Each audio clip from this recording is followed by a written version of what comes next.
2026 সালের এসএসসি ও সমমানের পরীক্ষার ফলাফল প্রকাশের তারিখ ঘোষণা করেছেন শিক্ষামন্ত্রী ডক্টর আ.ন.ম এহসানুল হক মিলন। শুধু ফল প্রকাশের তারিখই নয়, দেশের শিক্ষা ব্যবস্থায় বড় ধরনের পরিবর্তনের ইঙ্গিতও দিয়েছেন তিনি। কিন্তু কবে প্রকাশ হবে বহুল প্রতীক্ষিত এই ফলাফল? বিস্তারিত জানাচ্ছেন সাদিয়া সিদ্দিকা। বহুল প্রতীক্ষার অবসান ঘটিয়ে অবশেষে প্রকাশ করা হচ্ছে চলতি বছরের এসএসসি ও সমমানের পরীক্ষার ফলাফল।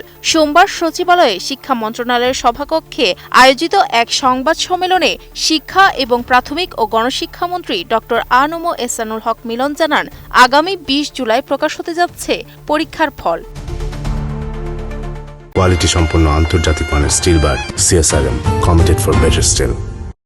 জাতীয় পর্যায়ের startup science project and innovation idea showcasing program এবং প্রাথমিক বিদ্যালয় গোল্ড কাপ ফুটবল টুর্নামেন্ট সহ মন্ত্রণালয়ের বিভিন্ন আয়োজন নিয়ে মূলত এই সংবাদ সম্মেলনের ডাক দেওয়া হয়েছিল।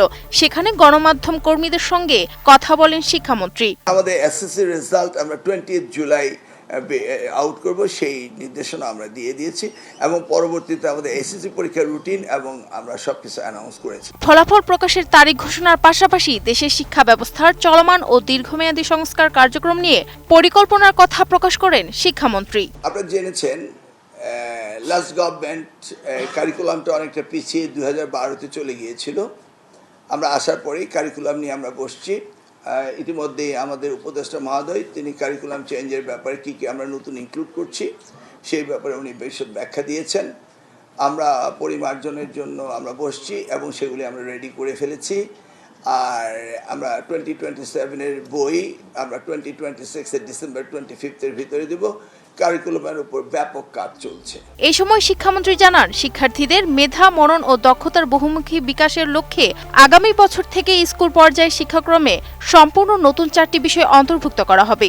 এই প্রাথমিক পরিবর্তনের উপর ভিত্তি করে একটি পূর্ণাঙ্গ আধুনিক রূপরেখা তৈরি করা হচ্ছে এবং সরকারের দীর্ঘমেয়াদী লক্ষ্য রয়েছে 2028 সাল থেকে দেশজুড়ে এই নতুন পরিমার্জিত কারিকুলাম পুরোপুরি বাস্তবায়ন করার। এছাড়া দেশের শিক্ষাঙ্গনে শৃঙ্খলা, স্বচ্ছতা ও জবাবদিহি ফিরিয়ে আনার বিষয়ে বর্তমান সরকারের দৃঢ় প্রত্যয় ব্যক্ত করেন মন্ত্রী। শিক্ষা খাতে দীর্ঘদিন ধরে চলে আসা বিভিন্ন অনিয়ম ও দুর্নীতির শিকড় উপড়ে ফেলতে কড়া পদক্ষেপ নেওয়া হচ্ছে বলে জানিয়ে শিক্ষামন্ত্রী বলেন, শিক্ষা মন্ত্রণালয়ের অতীত ও বর্তমানের যাবতীয় দুর্নীতি ও অনৈতিক কর্মকাণ্ড খতিয়ে দেখে একটি বিস্তারিত শ্বেতপত্র প্রকাশের পরিকল্পনা রয়েছে সরকারের। আমরা প্রথমত এটাকে সঠিকভাবে পরিমার্জন করে একটা বাস্তবসম্মতভাবে এটাকে আমরা রিয়েলাইজ করে এই 2027-এ দিচ্ছি। আর টোটাল চেঞ্জ যেটা আশা করছেন সেটা আমরা কাজ শুরু করেছি। 2028-এ গিয়ে আপনারা সেটা দেখতে পাবেন, এখন নয় ইনশাআল্লাহ। তবে পরিমার্জন খুব সুন্দর হচ্ছে এবং 4টি নতুন বই ইন্ট্রোডিউস হচ্ছে। Sadia Siddika, ATN news.